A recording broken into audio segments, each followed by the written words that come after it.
এই মুহূর্তে সবচেয়ে বড় এবং ভয়ঙ্কর খবর, দাউ দাউ করে জ্বলছে চলন্ত রাজধানী এক্সপ্রেস। রবিবার ভোর 5টা 15 মিনিটে এক ভয়াবহ অগ্নিকাণ্ডের সাক্ষী থাকলো রেল।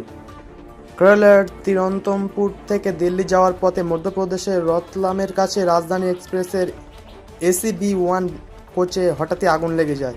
মুহূর্তের মধ্যে সেই আগুন ছড়িয়ে পড়ে, দাউ দাউ করে জ্বলতে থাকে ট্রেনের কামরা। ঘুমন্ত যাত্রীদের মধ্যে হুড়োহুড়ি আর কান্নাকাটি শুরু হয়ে যায়।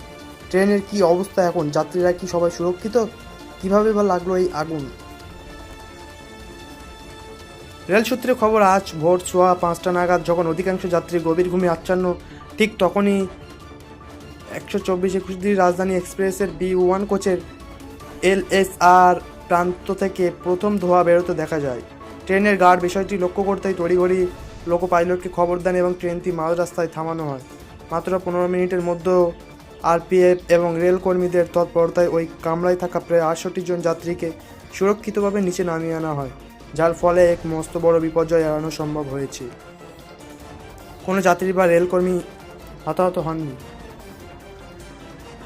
দুর্ঘটনাটি যেখানে ঘটেছে সেই লাইনের ওভারহেডের তারের বিদ্যুৎ সংযোগ তৎক্ষণাৎ বিচ্ছিন্ন করা হয়। যেভাবে আন্তর্জাতিক সংঘাতের জেরে দরবারে এখনও ধোঁয়া উঠছে, আজ ভোরবেলা ঠিক তেমনই কালো ধোঁয়া ঢেকে গিয়েছিল রতলামের আকাশ। ট্রেনের জ্বলন্ত কামরা থেকে রক্ষা পাওয়ার আহত ও আতঙ্কগ্রস্ত যাত্রীরা লাইনের ধারে বসে কাঁপছিলেন।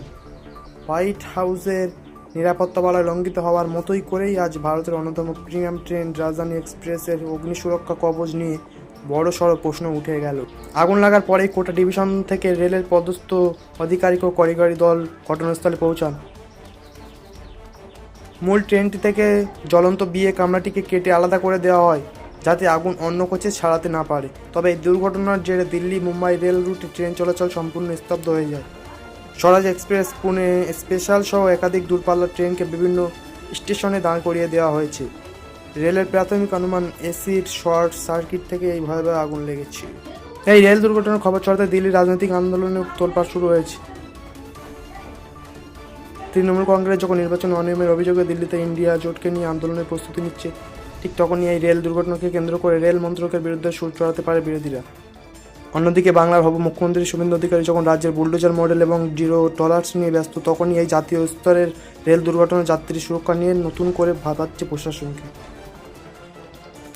রাজধানী এক্সপ্রেস আগুন লাগার ঘটনার অল্পের জন্য বড়সড় প্রাণহানি এড়ানো গেলেও ট্রেনের এসি কামরায় শর্ট সার্কিট ব্রেকার প্রযুক্তি কেন কাজ করলো না, সেই প্রশ্ন কিন্তু থেকেই যাচ্ছে। রেল কি পারবে যাত্রীদের সম্পূর্ণ নিরাপদ সফরের নিশ্চয়তা দিতে? আমরা এই খবরের প্রতি মুহূর্তের আপডেটের উপর নজর রাখছি।